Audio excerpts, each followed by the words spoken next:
PT Sarana Multi Infrastruktur Persero atau PT SMI menggelar forum bisnis Net Zero Emission yang mengundang berbagai para pemangku kepentingan untuk berbagi pandangan terkait dengan upaya para pengambil kebijakan dan juga pelaku bisnis yang dapat disinergikan untuk memberikan kontribusi optimal dan berkelanjutan dalam upaya pencapaian NZE Indonesia 26. Lantas, seperti apa topik yang dibahas serta masukan dari para pemangku kepentingan dalam mendorong NZE Indonesia 2060 tersebut?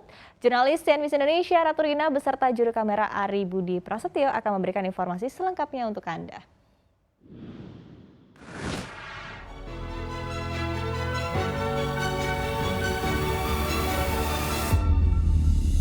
Perubahan iklim tengah menjadi tantangan yang dihadapi banyak negara. Pemerintah Indonesia pun memiliki target yang besar dengan penurunan emisi gas rumah kaca sebesar 29% dengan usaha sendiri dan 41% dengan bantuan internasional. Sehingga pencapaian net zero emission pada tahun 2060 bisa terrealisasi. Dan untuk mencapai target ini, PT Sarana Multi Infrastruktur berperan dalam pembiayaan proyek pembangunan infrastruktur berkelanjutan yang mendukung net zero emission Indonesia. PT Sarana Multi Infrastruktur Persero berperan aktif dalam mendukung realisasi target net zero emission pada 2060 atau lebih cepat. Berbagai inisiatif pun dilakukan, terutama dalam memberikan solusi atas permasalahan pembangunan dari sisi climate change. Di antaranya, menyusun dan meluncurkan Green Infrastructure Investment Opportunities 2022 yang disusun bersama Asian Development Bank dan Climate Bonds Initiative.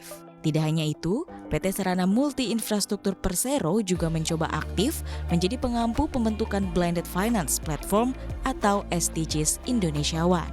Direktur Utama PT Sarana Multi Infrastruktur Persero, Edwin Syahruzat mengatakan, Blended Finance dibutuhkan untuk menawarkan layanan konsultasi dan pengembangan dalam meningkatkan kualitas dan persiapan proyek.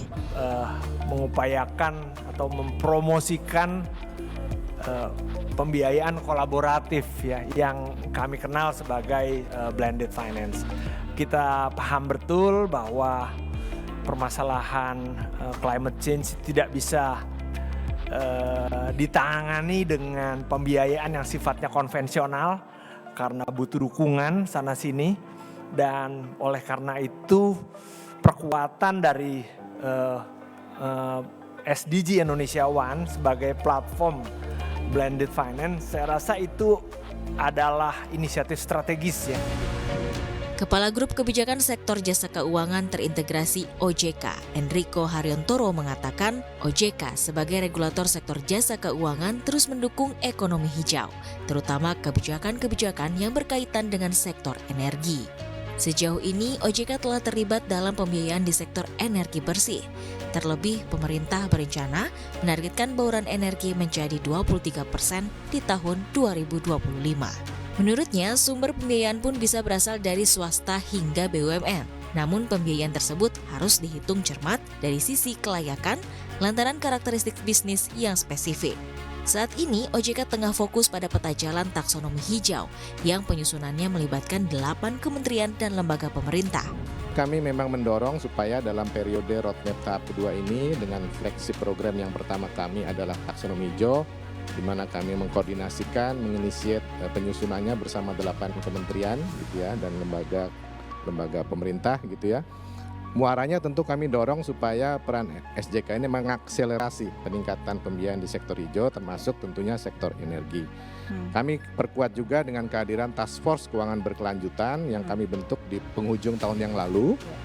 Task Force itu tentunya kami harapkan menjadi kendaraan dalam mengkoordinasikan seluruh sektor jasa keuangan dalam penguatan ekosistem keuangan berkelanjutan itu sendiri, termasuk keterlibatan kita, termasuk stance kita, apalagi kita dalam kapasitas saat ini sebagai presidensi G20 untuk di forum-forum internasional bagaimana kita sebagai regulator maupun industri keuangan bersikap. Sementara itu, Direktur Jenderal Pengendalian Perubahan Iklim Kementerian Lingkungan Hidup dan Kehutanan, Laksmi Dewanti mengungkapkan, langkah-langkah pemerintah dalam memanfaatkan secara optimal platform pendanaan perubahan iklim. Menurutnya, pendanaan perubahan iklim merupakan salah satu elemen yang tidak pernah berhenti didiskusikan dan sulit untuk diputuskan. Untuk itu, pemerintah melakukan strategi pendanaan lain dengan mengembangkan dan membuat sejumlah opsi dan inovasi pendanaan. Seperti salah satunya PT SMI yang memiliki Green Bond, kemudian Badan Pengelola Dana Lingkungan, Carbon Pricing, dan sumber-sumber pendanaan baru. Untuk Indonesia, kita tidak tinggal diam, kita tidak hanya mau menunggu bantuan dari luar negeri. Jadi ada 4 strategi pendanaan yang kita lakukan. Yang ketiga adalah mengembangkan atau membuat opsi-opsi inovasi-inovasi pendanaan, seperti salah satunya PT SMI yang sudah punya Green Bond, kita juga punya Green Sukuk. Di tahun 2019 kita membentuk Indonesia Environmental Fund atau Badan Pengelola Dana Lingkungan yang sifatnya multi to multi.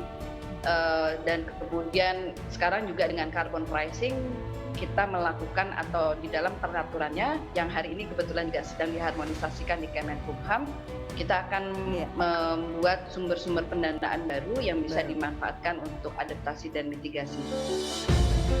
Selain itu, Direktur Jenderal Pengelolaan Pembiayaan dan Risiko Kementerian Keuangan Luki Alfirman menegaskan, sektor swasta memegang peranan penting dalam upaya mewujudkan komitmen net zero emission pada 2060 mendatang.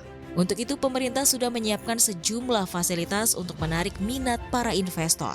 Deretan fasilitas dan insentif yang diterima para investor yang ingin menanamkan modalnya di pembangunan ekonomi hijau antara lain tax holiday, tax allowance, hingga pembebasan bea masuk impor.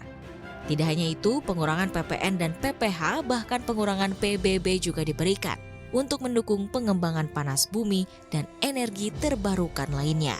Saat ini, pemerintah juga telah menerbitkan Undang-Undang Nomor 7 Tahun 2021 tentang harmonisasi peraturan perpajakan, di mana salah satunya adalah terkait dengan pajak karbon. Pada sisi pendapatan negara, berbagai kebijakan telah diarahkan dalam upaya mendorong investasi swasta pada pengembangan energi terbarukan. Kemenq, kami di Kementerian Keuangan telah menyediakan berbagai fasilitas perpajakan, di antaranya tax holiday, tax allowance, pembebasan biaya masuk impor, pengurangan PPN, PPh ditanggung pemerintah, bahkan pengurangan PBB untuk mendukung pengembangan panas bumi dan energi baru terbarukan lainnya. Koordinator Kadin Net Zero Hub dan Ketua Komite Tetap EBT Bidang SDM Kadin Indonesia, Muhammad Yuriski menyampaikan, pihak swasta berkomitmen mendukung langkah pemerintah untuk mengejar net zero emission sampai pada tahun 2060. Oleh karena itu, perusahaan-perusahaan swasta ini akan membangun kepercayaan terhadap investor untuk bisa ikut mencari pendanaan. Saat ini, pihak Kadin sudah membentuk Kadin Zero Hub yang fungsinya mengajak sebanyak-banyaknya perusahaan swasta melakukan penjaminan atau pledging seperti yang dilakukan oleh pemerintah. Menurutnya, dalam hal mendukung net zero emission ini tentu tidak terlepas juga dari pendanaan yang hijau, yang peluangnya jelas ada, namun memang terdapat standar di dalam aspek pembiayaannya. Sebenarnya nggak boleh ada keraguan gitu untuk lembaga pembiayaan membantu proyek-proyek yang EBT yang dengan sistem atau market structure seperti di Indonesia ini gitu. Tapi salah satunya SMI udah banyak ya mendanai ya. Mungkin Mudah-mudahan akan banyak. Mudah-mudahan banyak. Belum kebagian ya. Mungkin banyak. Nah, Oke. itu satu. Kalau soal tantangannya seperti tadi Pak Firman juga sudah sampaikan. Ini soal perizinan, tadi Pak Sarya juga sampaikan. Sudah jelas PJBL-nya aja atau PPN-nya aja masih juga belum bisa mengeksekusi. Tapi ya menurut saya tidak ada single point of failure lah dari semua ini. Oleh karena itu memang semua stakeholder harus duduk gitu.